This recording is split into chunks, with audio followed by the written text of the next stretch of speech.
హరి ఓం శ్రీమాత్రే నమః. లలితా సహస్రనామ పారాయణలో భాగంగా ఈరోజు అమ్మవారి నామం 919వ నామం, 8 అక్షరాల నామం చైతన్య కుసుమప్రియ. ఈ నామంతో అమ్మవారికి నమస్కారం చేసుకున్నప్పుడు ఓం చైతన్య కుసుమప్రియాయ నమః అని చెప్పుకోవాలి.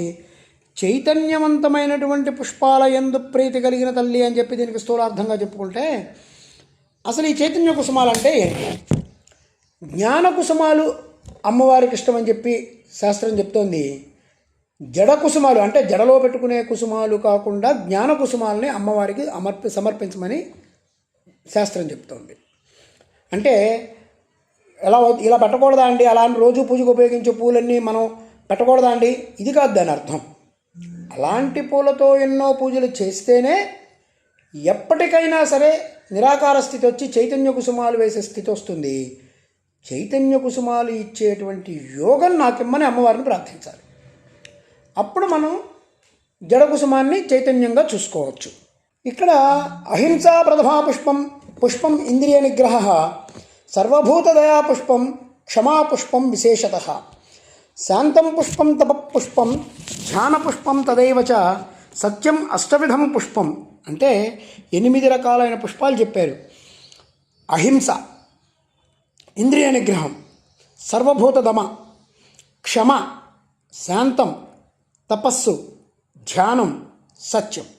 ఇవన్నీ కూడా ఈ 8 పుష్పాలు ఏవైతే ఉన్నావో ఇవి చైతన్య పుష్పాలు, ఇవి చైతన్య కుసుమాలు. ఇది జపాపుష్పనిభాకృతి అనే చోట మనం పుష్పాల గురించి చాలా చెప్పుకున్నాం. పుష్పం అంటే వికసించటం. మనలో అహింస మొదలైన గుణాలన్నీ కూడా వికసించాలి.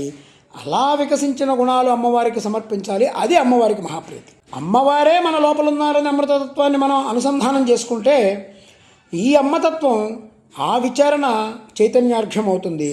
అదే చైతన్య కుసుమం అవుతుంది. ఇవి అమ్మవారికి ప్రీతి. సోహం భావేన పూజయేత్ అంటే భావమే ఈ 2 నామాల్లో సోహం భావన పూజయేత్ అనే భావం ఉంటుంది. అది ఈ 2 నామాల్లో చైతన్యార్ఘ సమారాధ్య చైతన్య కుసుమప్రియ, ఈ 2 నామాలలో కూడా అదే మనకు కనిపిస్తుంది. ఏ పూజ చేసినా కూడా ఇవే ప్రధానంగా చెప్పుకోవాలి. మహాన్యాసం చేసేటప్పుడు కూడా నా రుద్రో రుద్రమర్చయేత్, రుద్రుడు కానివాడు అసలు రుద్రుడిని పూజించలేడు. పూజించేవాడు రుద్రుడికి అభిన్నమైపోవాలి. తనలో అహం రూప చైతన్యమే ఆ పరమేశ్వరుడిని తెలుసుకొని రుద్రం చేయాలి. అప్పుడు అది జడ పూజ కాదు, చైతన్య కుసుమప్రియ అవుతుంది.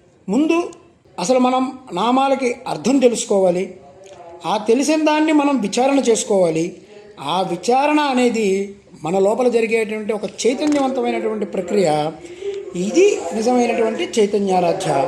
ఇక్కడ అమ్మవారిని ఈ చైతన్య కుసుమాలతో మనం పూజ చేసేటప్పుడు ఇలా భావనతో చేయాలి. అమ్మ భావనామాత్ర సంతుష్టాయే నమః అని మన నామం కూడా దీనికి చెప్పుకోవచ్చు. ఇలా మనం చేస్తున్నటువంటి ఈ ఏవైతే చైతన్య కుసుమాలను ఇందాక మనం చెప్పుకున్నామో, అహింస ప్రథమా పుష్పం ఇంద్రియ నిగ్రహ, వీటితో అమ్మకి పూజ చేస్తే అమ్మకి ప్రీతి. అది చైతన్య కుసుమప్రియ. ఓం ఐం హ్రీం శ్రీం చైతన్య కుసుమప్రియాయ నమః. ఓం శ్రీమాత్రే నమః. ఓం శ్రీ మహారాజ్ఞే నమః. శ్రీమత్ సింహాసనేశ్వర్యై నమః.